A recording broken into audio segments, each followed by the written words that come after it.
Salité là, après que les morts sont venus ramasser, au 19 après ils ont tout ramassé, mais ils ne sont pas prêts. Ils ramassent, ils viennent remettre encore, ils ramassent, ils viennent remettre. Ah, ouais, ça, les douaniers, les morts gradés, ils sont venus. Ouais, les gourmands, ils sont à voir la situation. C'est comme un pays là, on ne comprend pas, avec des saletés. Moi, je venais en retard, mais vu qu'il y a une femme qui est venue parler de ça. Ouais, ça, les gourmands sont là, tout le monde est équipé. Voilà.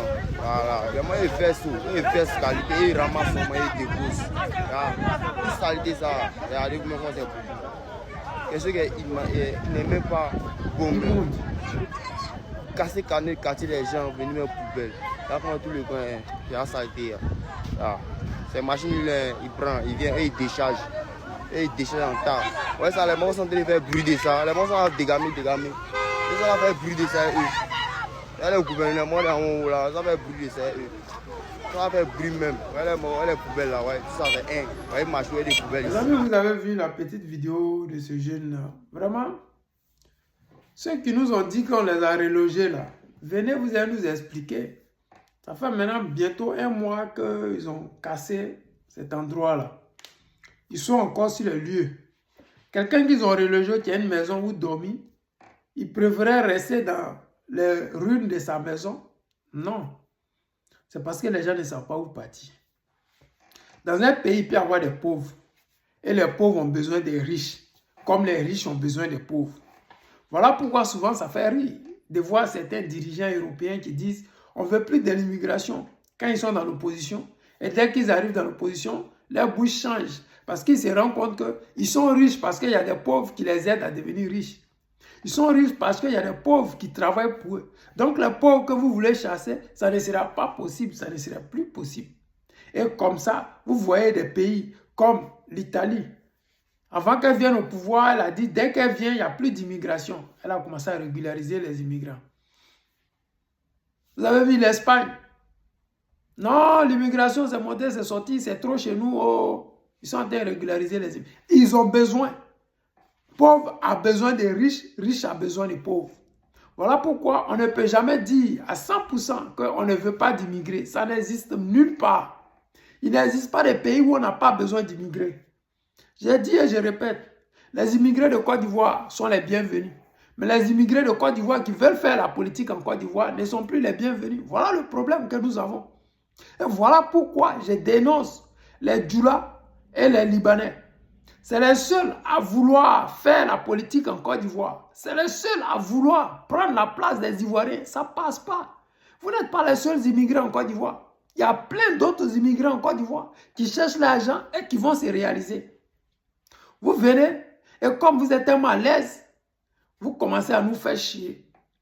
J'ai dit encore à nos autorités, ce que vous faites à cette population-là, on suppose que ce n'est pas des Ivoiriens, ils n'ont pas où aller. Ok.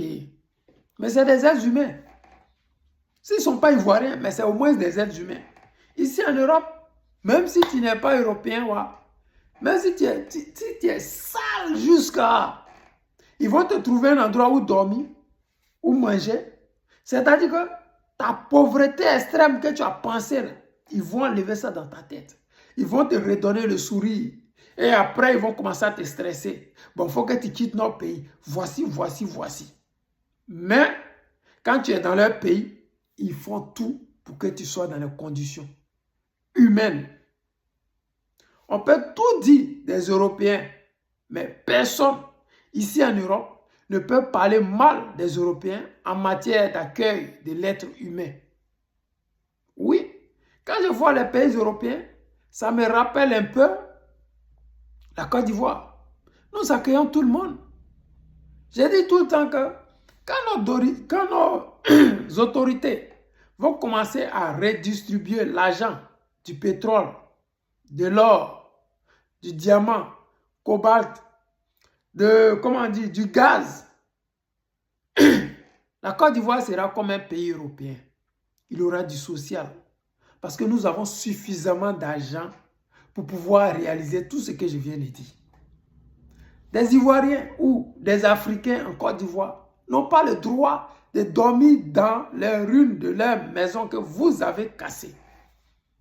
Mais la méchanceté, comme ça vous habite, le mauvais esprit vous habite.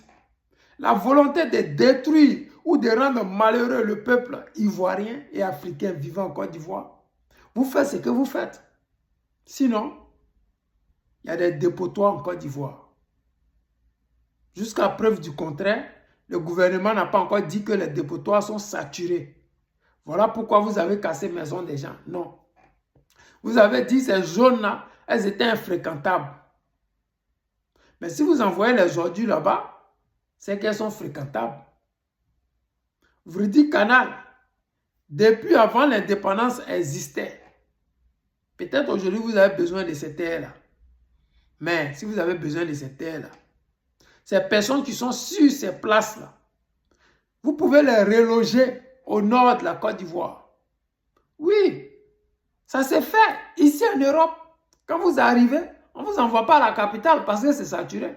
On vous envoie au fin fond de Fekese-Dougou où il n'y a pas de population. Où tous les Djoula ont fui, les Nordistes, les Sénoufos, les Koyaga, ils ont fui pour venir chauffer le Baka. À Boisflé, à Zopé et j'en passe. Vous voulez repeupler ces endroits-là. Toutes ces personnes que vous voyez là, vous construisez des maisons, des logements sociaux au nord et vous les ramenez là-bas pour pouvoir créer des activités là-bas. Est-ce que vous avez compris? Au lieu de les laisser dans la rue, verser des ordures sur eux pour les rendre malades, pour contaminer vos enfants. Parce qu'en Côte d'Ivoire, tout le monde côtoie tout le monde. Dans les différents marchés là, vos servantes qui vont au marché, peut-être vos enfants ne vont pas, mais vos servantes qui vont au marché, elles vont côtoyer ces mêmes personnes que vous avez versé les ordures sur eux là. Et elles vont aller prendre les virus pour venir vous donner ça à la maison. Vous allez me dire que non, vous, c'est dans les supermarchés que vous faites vos achats. Ok? Donc les pauvres ne vont pas dans vos supermarchés là. Il y a des pauvres qui vont dans les supermarchés pour acheter des bonbons, des biscuits et j'en passe. Pour vous dire que en Côte d'Ivoire là, il n'y a pas quelqu'un qui est plus quelqu'un que quelqu'un. La seule chose que vous devez savoir et que vous devez faire pour la Côte d'Ivoire là, c'est de créer une cohésion sociale. Un pays où il fait beau vivre. Pas un pays pour le tourisme, non. Ça, c'est contre les Ivoiriens. Les Ivoiriens ne sont pas contre les étrangers, mais faire un pays pour les étrangers fait que les Ivoiriens sont contre ça. Sinon, en Côte d'Ivoire, là, il y a tous les peuples possibles existant sur cette terre-là. Ils existent en Côte d'Ivoire. Il y a des Pakistanais, il y a des Libanais, il y a les Indiens.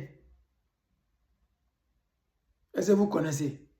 Il y a des, comment on dit, des Béninois, des Togolais, des Ghanéens, des Libériens, pour ne citer que ceux-là. Pour que vous compreniez que la Côte d'Ivoire n'est pas xénophobe. Ce n'est pas un pays où on peut dire que oui, tel pays, bon, on ne sait pas combien. Même les Japonais, Coréens, pour vous dire que c'est un pays qui accueille tout le monde. Mais les autorités ont rendu amers les Ivoiriens. Et j'espère que ça ne va pas ternir l'image de la Côte d'Ivoire dans le futur. Parce que à force de taper sur un peuple, il finit toujours par se révolter. Et en se révoltant, les premières victimes sont souvent les étrangers. La preuve en Afrique du Sud, vous la voyez, on leur a posé la question à savoir pourquoi vous voulez chasser les étrangers. Ils ont dit, chassez tous les étrangers, donnez-nous le travail qu'eux ils font. C'est-à-dire que c'est que nous vivons en Côte d'Ivoire aujourd'hui, où les étrangers sont dans l'administration partout, où les étrangers payent des terrains nous appartenant et nous jettent à la rue.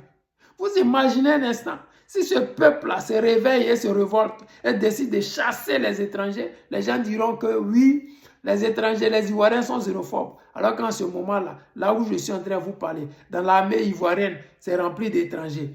Dans l'administration ivoirienne, c'est rempli d'étrangers. Dans le commerce, c'est les étrangers. Aujourd'hui, les étrangers, ils ont commencé à payer nos terres et nous chasser de nos terres. Vous qui êtes là, qui aimez l'Afrique, vous qui aimez la justice et qui défendez toujours le droit de l'homme, est-ce qu'aujourd'hui, vous pouvez défendre la cause ivoirienne? Parce que les Ivoiriens en ont besoin. Les amis, c'est le président Lothar, l'ami des dirigeants qui se respectent. Je vous aime et je vous dis à tout à l'heure.